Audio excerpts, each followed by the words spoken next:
Happy Marathon Monday to all those who ran the New York City Marathon yesterday.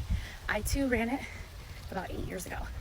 It was the craziest race of my life, and I'm going to tell you why. I had run the Chicago Marathon before this and 2 half marathons before it. So I signed up to run the New York City Marathon because I'm like, I love New York City. I want to run. I want to run for JDRF since my sister's had type 1 diabetes since she was 3, so I love running for charity. I train well, weeks leading up to it, and I get a nasty sinus infection that I try to fight on my own. I can't fight on my own, so I have to get on an antibiotic. But I don't finish the antibiotic because young Libby was stupid and I stopped taking the antibiotic, which meant 2 days before the marathon, I was so incredibly ill, could hardly breathe, fevering, but I was like, I'm going to New York City and I'm gonna run this mother. Race morning comes, I feel terrible, but I'm like, you know what, we're gonna push through. And I'm not one of those people that's like, I have to run the whole thing. I was like, if I have to stop and walk and take it all in, I'm going to. It's just about surviving and doing my best. Take off running, it's a beautiful day. It was a little bit warm. And right away, I just don't feel well, like super lightheaded. Felt like I couldn't catch my breath, but I'm like, just keep going. You're doing great. Just get through. I knew my husband and my mom were gonna be in Brooklyn at like mile 9, and Brooklyn's supposed to be like the best part of the race. They said, we're under a bridge at mile 9, meet us there. And so I'm like, just get to them and you can stop, collect yourself, and you're gonna be okay. Get to the bridge and I stop.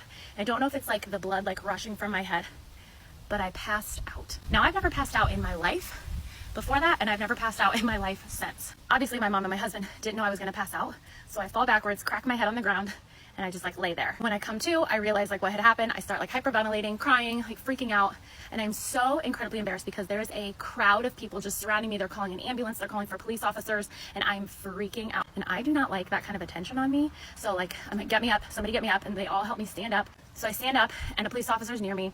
And I just like, I need to start walking, let me walk. So I start walking. My mom and Eric are kind of like walking to the side, and I'm walking with the police officer, and she's like, are you refusing medical attention? I said, yes, I'm fine. I'm just gonna keep running. And she's like, what? Like, no, you're not. Like, you need to be done. And I was like, no. I looked at her and I said, I'm finishing this effing race, and I don't care if I have to crawl across the finish line. And I took off and I just kept running, and my mom and my husband were so mad at me, and the police officer was amazing. She like helped them get on the subway and told them what stop to get to meet me next. And they were there waiting for me, and they had a Snickers, and I never trained the entire time obviously with a Snickers, but it's the only thing that sounded good, and so it's the only thing I ate on race day. I finished the race. It was awful. I literally hated every minute. I have never had to work so hard for anything in my life to finish that race. Here I am like pretending that I'm okay so that my mom and husband wouldn't worry, but I clearly was not okay. And here I am after I finished, and if you look close, you can see the eyeliner like smeared down my face from when I was crying on the ground in Brooklyn.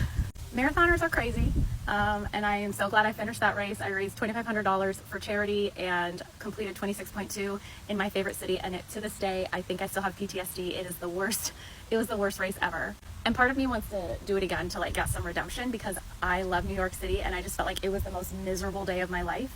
And I really want to go out and experience it and not be like, you know, in La La Land the whole time. And the internet works in mysterious ways. So if you happen to be that police officer in Brooklyn, that was the one 8 years ago who helped me after I passed out under a bridge and helped my family out, I just want to say thank you. And I always regretted, and so did my family, like not remembering your last name. So again, thank you. I hope you see this.